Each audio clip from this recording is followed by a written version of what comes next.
সম্প্রীতির বাংলা। চাইছি তো নাকি? আমরা কি হিন্দু কে মুসলমান এই লড়াই কোনোদিন যেতে চাইবো? সকালবেলা উঠে মাঠে যেতে হবে ভাই। মাঠে না গেলে মোদিও খেতে দেবে না, মমতাও দেবে না। যা রেশনে মাল দিচ্ছে তাও ডুপ্লিকেট চাল শুনছে চলে এসছে। কি গো, মাঠে না গেলে খেতে পাবে না। মোদি ভক্তকেও মাঠে যেতে হবে, দিদি ভক্তকেও যেতে হবে। বরঞ্চ এই দিদি আর মোদি মিলে, দাদা দিদি মিলে আমাদের মধ্যে লড়াই লাগিয়ে দেওয়ার চেষ্টা করছে। একজন বুকে হাত দিয়ে বলুন হিন্দু ভাই, 2014 সালের পরে মোদিজি ক্ষমতায় আসার পরে ব্যক্তিগত আপনি লাভবান হয়েছেন? একজন মুসলমান বুকে হাত দিয়ে বলুন 2011 সালের পরে মমতা ব্যানার্জি ক্ষমতায় আসার পরে ব্যক্তিগত আপনি লাভবান হয়েছেন? একজন বুকে হাত দিয়ে বলুন।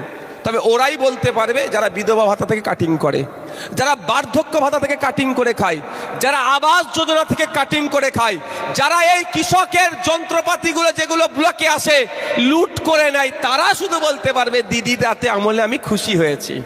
তাছাড়া কেউ বলতে পারবে না দাদা দিদির আমলে। তাই ওরা আমাদেরকে হিন্দু মুসলমানের মধ্যে লড়াই লাগিয়ে দিতে চাইছে। তা আমি বলবো হিন্দু মুসলমান নয়, আমি কৃষক, আমার এটাই পরিচয় হোক। ধর্মীয় পরিচয় হিন্দু, মুসলমান, খ্রিস্টান, জৈন বিভিন্ন থাকতে পারে, থাকবে। হাজার হাজার মানুষ বিভিন্ন ধর্মের মানুষ আছে, কিন্তু আমাদের সামাজিক পরিচয় কি? আমরা কৃষক, শ্রমজীবী মানুষ। তাহলে একসাথে আওয়াজ তুলতে হবে। কে হিন্দু কে মুসলমান দেখার দরকার নেই। ওরা তো এই লড়াইটাই লাগাতে চাইছে। আপনি চাইছেন নতুন কৃষি মন্ত্রী আনবো, আপনার সাথে রাম কাকার সাথে রহিম চাচার লড়াই লাগিয়ে রেখেছে। রাম কাকা রহিম চাচা একসাথে না লড়াই করলে নতুন কৃষি মন্ত্রী আনতে পারবেন না। আর ওরা ভালো করে জানে যে নতুন কৃষি মন্ত্রী আনলে কিন্তু এদের ডেভেলপ হবে। এদের ডেভেলপ করলে এরা আমাদের ভোট ব্যাংক হয়ে থাকবে না। 500 টাকা এদের ভোটটা আর কেনা যাবে না।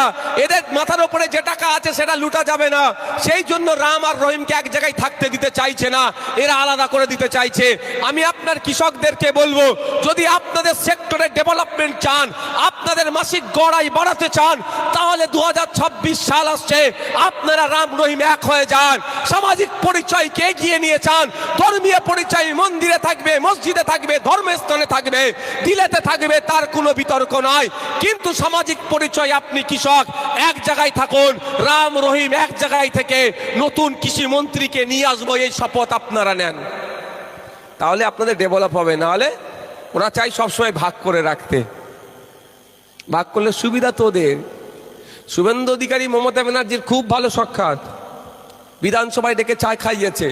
আর এক চাঁচলে বিজেপি আর তৃণমূলে দেখুন মারপিট করে মাথা ফাটিয়ে ফেলছে। চর্বি বেশি এখানকার লোকের। ওরা এসি রুমে বসে চা খাচ্ছে আর আপনারা